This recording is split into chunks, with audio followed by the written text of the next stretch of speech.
Indian desert. The Indian desert lie towards the western margins of Aravalli Hills.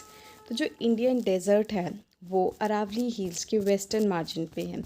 Aravalli hills यहाँ पे हैं, right. तो इनके वेस्ट में हमें इंडियन डेजर्ट देखने मिलेंगे। It is an undulating sandy plain covered with sand dunes. तो जो इंडियन डेजर्ट है वो क्या है? अनड्यूलेटिंग सैंडी प्लेन। अनड्यूलेटिंग मतलब कोई भी चीज़ जो है जब ऊपर नीचे इस तरीके से हो, राइट। तो आपने डेजर्ट्स की जब मूवीज़ में फ़ोटो वगैरह देखते हैं, वीडियोस देखते हैं, तो उसमें दिखाई देता है कि जो डेजर्ट है वो कुछ इस तरीके से दिखाई देते हैं। तो इसको हम क्या कहते हैं? अनड्यूलेटिंग। जब जो सरफेस है एकदम प्लेन नहीं है, थोड़ा सा ऊपर नीचे है, राइट। सो जो इंडियन डेजर्ट हैं वो भी इसी तरीके से अनड्यूलेटिंग हैं, ऊपर नीचे हैं, और सैंडी प्लेन्स हैं, मतलब रेत वाले प्लेन हैं, right. Covered with sand dunes. और यहाँ पे क्या है? सैंड ड्यून्स आपको देखने मिलेंगे। अब सैंड ड्यून्स क्या होते हैं कि जब हवा उड़ते उड़ते क्या करती है, बहते बहते अपने साथ जो रेत है उसके कणों को भी उड़ा लेती है, और वो जाके जैसे ही हवा कहीं पे रुकती है वो जितने भी रेत के कणों को अपने साथ लेके उड़ रही थी उनको वो एक ही जगह पे गिरा देती है, राइट। तो उसकी वजह से क्या होता है, इस तरीके से जो रेत है वो एक जगह इकट्ठी हो जाती है, तो इनको हम ड्यून्स कहते हैं। This region receives very low rainfall below 150 millimetre per year.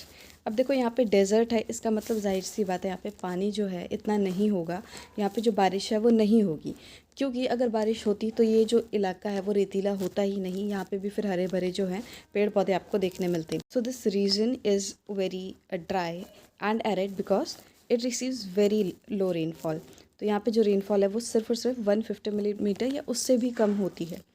It has arid climate with low vegetation cover. तो यहाँ का जो क्लाइमेट है वो एरिड क्लाइमेट है। एरिड मतलब एक तरीके से ऐसा क्लाइमेट जहाँ पे बहुत ही कम रेनफॉल हो रही है, एक तरीके से बंजर जो इलाका है, ऐसा क्लाइमेट जहाँ पे पेड़ पौधे हरियाली इतनी अच्छे से नहीं हो पा रही है, जहाँ पे खेती करना आसान नहीं है, पेड़ पौधों को उगाना आसान नहीं है, वेजिटेशन को सपोर्ट ना करने वाला जो क्लाइमेट है दैट इज़ एरिड क्लाइमेट। तो यहाँ पे एरिड क्लाइमेट है, और डेफिनेटली अगर एरिड क्लाइमेट है तो जो वेजिटेशन कवर है वो भी लो है, यहाँ पे इतने पेड़ पौधे नहीं हैं। Streams appear during the rainy season. तो यहाँ पे क्या है, स्ट्रीम्स मतलब छोटे छोटे जो नदियाँ हैं वो बारिश के टाइम पे देखने मिलती हैं। Soon after they disappear into the sand as they do not have enough water to reach the sea. But बारिश वाले मौसम में थोड़ी बहुत स्ट्रीम्स जो हैं वो तो देखने मिलती हैं, पर ऐसा नहीं है कि वो वाली स्ट्रीम्स जो हैं वो बह बह के समुद्र तक पहुंच जाए। उनमें इतना पानी नहीं होता है कि वो आगे कंटिन्यू कर पाएँ, और बीच में ही वो लुप्त हो जाती हैं, खो जाती हैं सैंड के बीच में, right. So Luni is the only large river in this river region. तो इस रीजन में हमें ल्यूनी रिवर जो है वही एक ऐसी रिवर देखने मिलती है जो कि थोड़ी बड़ी रिवर है, बट वो लूनी रिवर भी समुद्र तक नहीं आती, वो भी बीच में ही गुम हो जाती है। तो लगभग यहाँ कहीं आपको जो लूनी रिवर है वो देखने मिलेगी। Barchans crescent shaped dunes cover large area but longitudinal dunes become more prominent near the Indo Pakistan boundary. तो इस वाले रीजन में जो इंडियन डेजर्ट है इसमें आपको नॉर्मली बार्चन्स जो हैं वो देखने मिलेंगे। बार्चन्स क्या होते हैं? बार्चन्स क्रिसेंट शेप्ड ड्यून्स होते हैं। क्रिसेंट क्या होता है? एक तरीके से आधा चांद जो है उसे हम क्रिसेंट कहते हैं, कुछ इस तरीके की शेप को, राइट।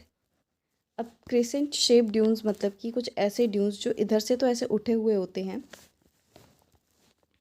बट वो इस तरीके से क्रिसेंट बनाते हैं ऐसे।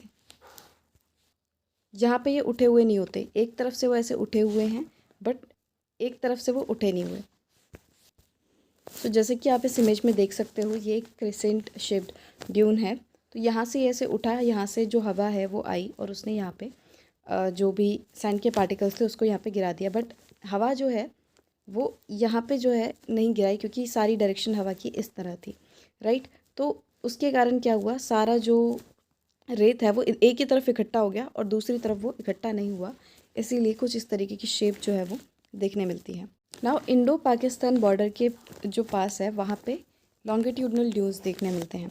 लॉन्गिट्यूडनल जो ड्यून्स है वो कुछ इस तरीके से होते हैं कि वो बहुत ही लंबे जगह पे फैले होते हैं, और इस तरीके से लॉन्गिट्यूडनल उसमें आपको ऐसे दिख रहे होते हैं, कंटिन्यूस होते हैं, राइट। सो इस तरीके से वो लहर लहर बना के वो काफ़ी बड़ी लेंथ को कवर कर रहे होते हैं।